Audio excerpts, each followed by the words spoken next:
Hi, it's you and Ellery here making bonsai in Australia, and in this video I'm going to show you what I've done to air layer my new lime bonsai, or pre-bonsai rather. So this is basic nursery stock that I bought from Bunnings for a lime bonsai.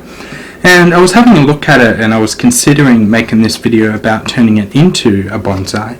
Yet, right off the bat, there's a couple of things about it that made me just want to hold off for this a little while, and I'll walk you through those now. So we've got the thick trunk in this tree. Not sure about the nabari yet, so there'll have to be some decisions made around that later on.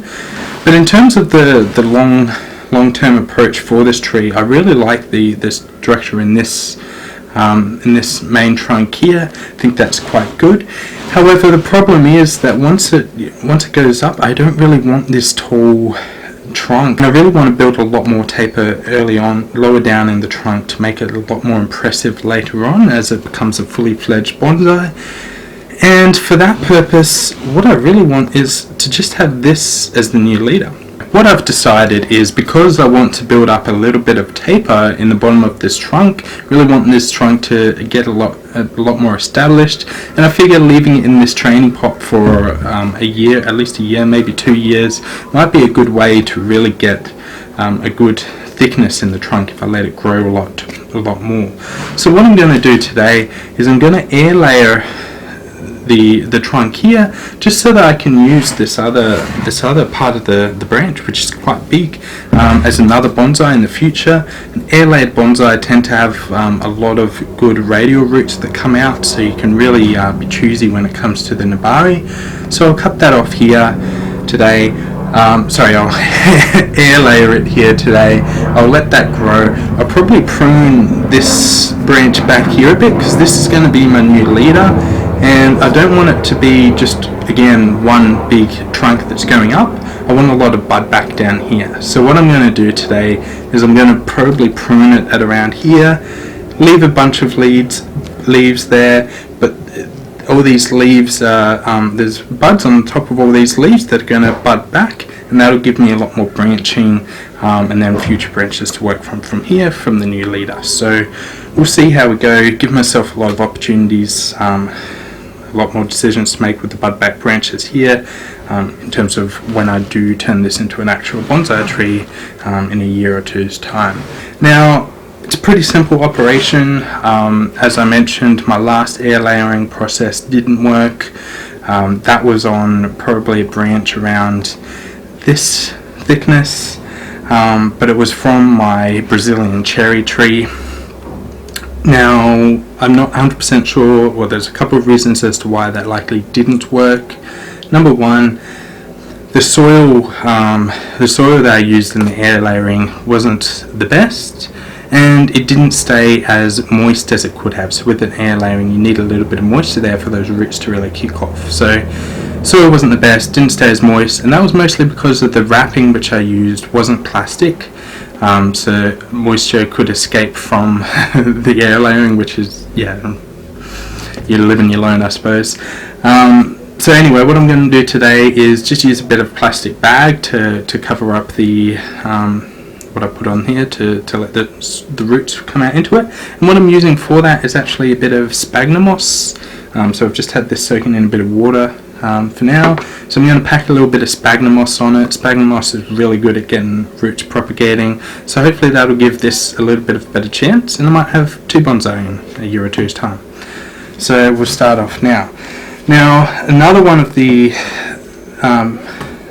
I guess mistakes that I made the last time with my Brazilian cherry bonsai is that when I made the cut, so essentially to air layer your tree, you basically want to find something that's about the thickness of the tree. So let's say if I begin the cut here and the thickness is about a bit over 1 centimeter, then I'll carry it up and peel the bark back for about that diameter. Now, the issue that occurred the last time was that when I was cutting here, I don't think I cut deeply enough. So I really only got the cut into the top part of the bark. That wasn't deep enough to get the sap coming through apparently, and it just kind of healed over. Even though I ring barked it, it healed over and didn't do any damage to the rest of the tree. Like what was above it just kept growing. So I'm going to try and make sure that I definitely ring bark it this time properly.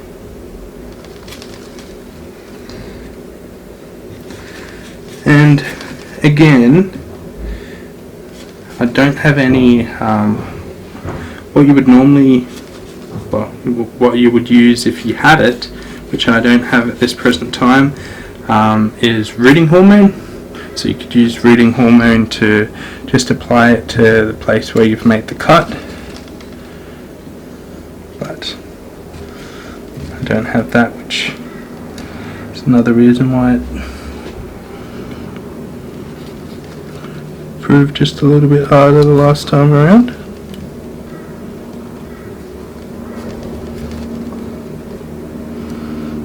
So as you can see, I'm cutting just a bit up from where I ultimately want to cut it off.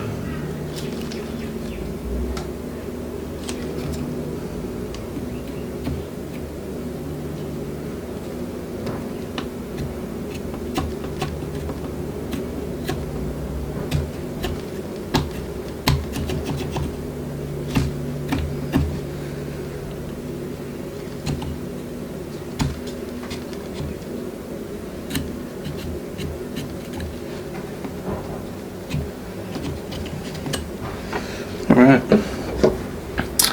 so that's cut back now, so hopefully, yeah, I've cut through the bark there, still a little bit of film underneath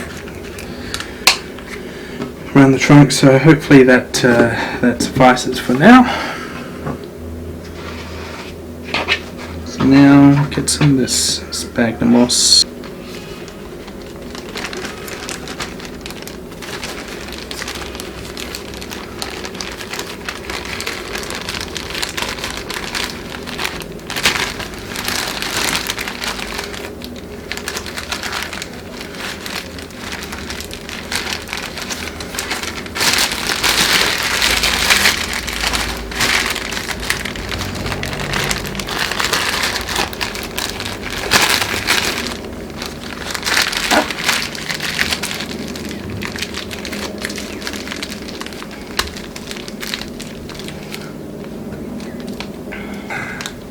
Didn't have, wasn't too spoilt for choice when it came to tape, because I haven't bothered going on any particular trips for this purpose to pick anything up, and then of course a trip to Bunnings, so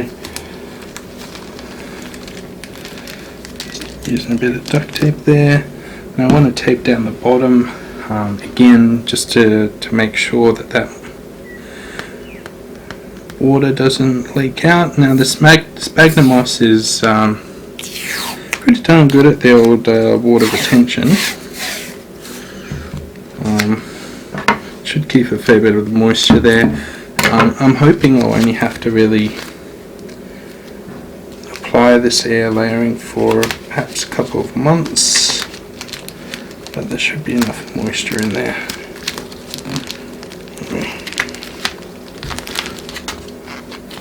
Get that nice and tight.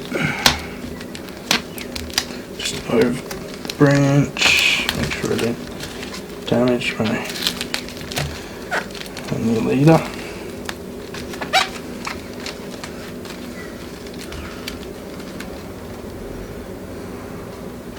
Alright.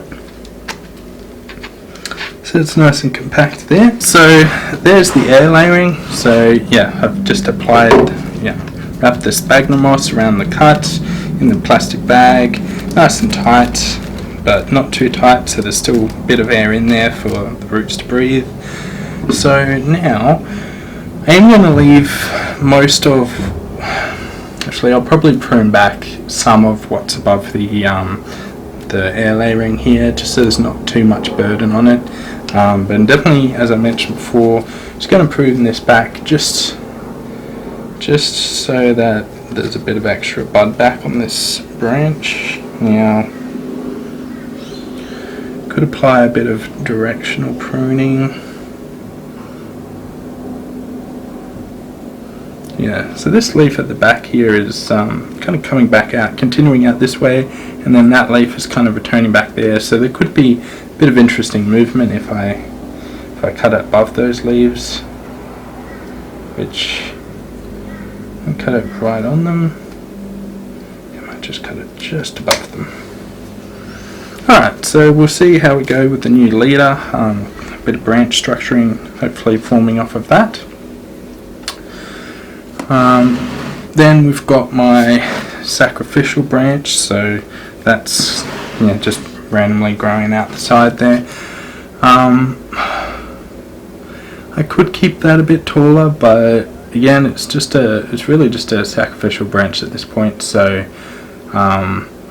yeah, I don't want it to grow too high though, because it is just a sacrificial branch. So with this new leader here being here, I want a lot more bigger going into that, so I might just prune this back.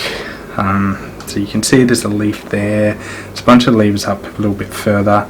It is just a sacrificial branch, so I'm just going to go with a bit of a Hail Mary cut here. There's one leaf there, probably get a bit of extra bud back further. Don't really care too much. See if a cutting grows, I suppose. Alright, so the rest here, yeah, so the main trunk that I had, it's got a little bit of, it's kind of branching into multiple branches just a little bit further up. A little tiny one there, keep that for a bit of taper, but I don't need too many branches coming out of this internode there, and you can see right up here that there's quite a few branches coming out of that one little section. So just going to cut some of those off. Don't need the branches that are kind of growing out the middle. Build up a bit of reverse taper if too many branches coming out of the one area. And I'll probably just get one of my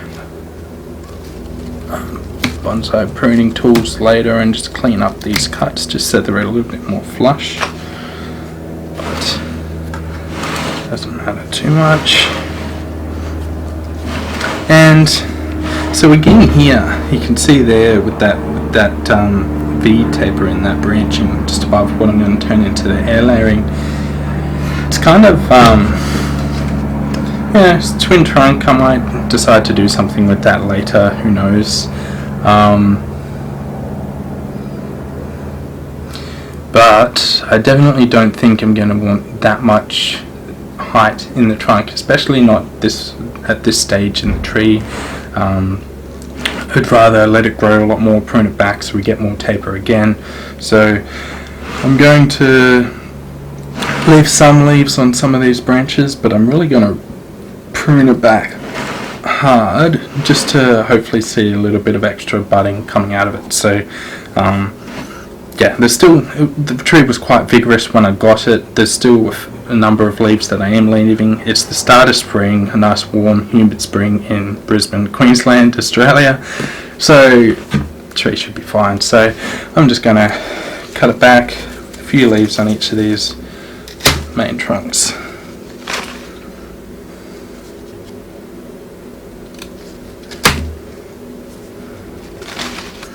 And there we have it. So yeah, not exactly a bonsai or anything pretty at this point in time, but hopefully this is the beginning of two new bonsai. Again, quite nice taper in the bottom of this tree, so I'm quite keen to see how it turns out in the next couple of years. So look, I hope you enjoyed this video. If you did, please leave a like, comment below if there's anything you'd like to see videos on in the future.